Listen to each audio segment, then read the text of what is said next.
Сәлеметсіздер ме, құрметті ұстаздар және бірінші сынып оқушылары.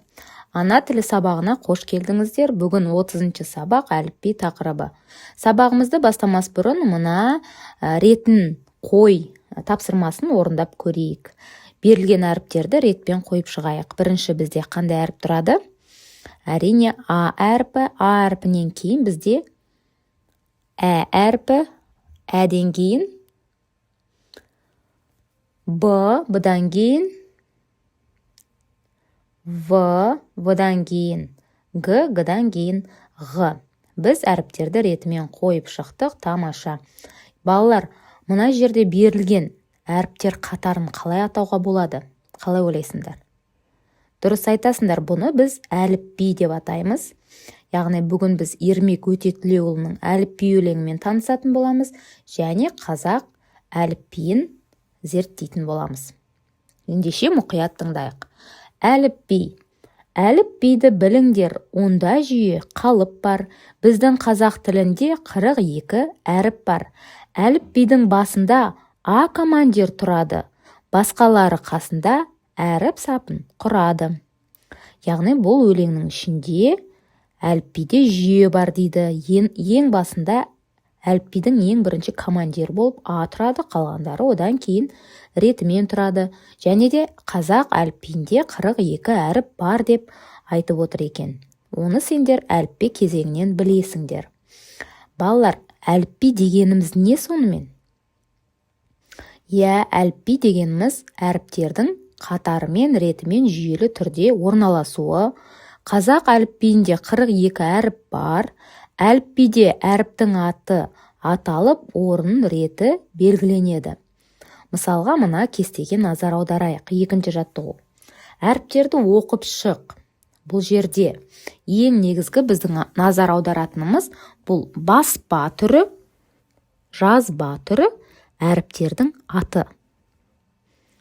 Енді балалар, баспа түрі дейді. Мына берілген әріптерді қараңдаршы. Бұл әріптер қатары әліпбидің баспа түрі деп аталады.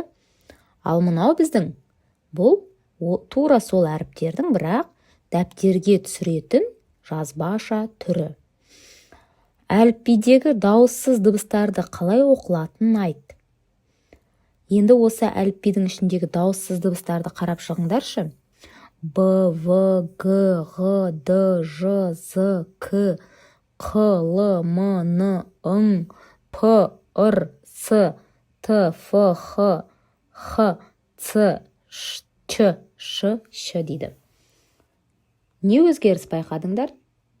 Дұрыс айтып отырсыңдар. Дауыссыз дыбыстардың барлығына О дыбысы немесе дыбысы қосарланып, жалғанып жүреді екен. Бірақ бұл тек қана айтылуында, балалар. Жазған кезде біз Б, О деп жазбаймыз, яғни Б деп таңбалаймыз.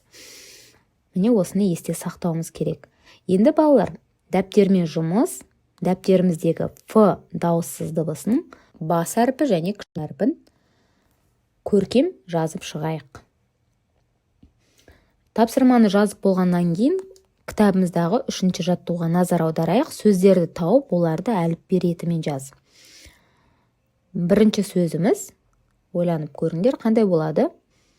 Жұлдыз, ша. Екінші сөзіміз айжан. Үшінші сөзіміз балық, шы. Төртінші сөзіміз тауық. Бесінші сөзіміз алтын.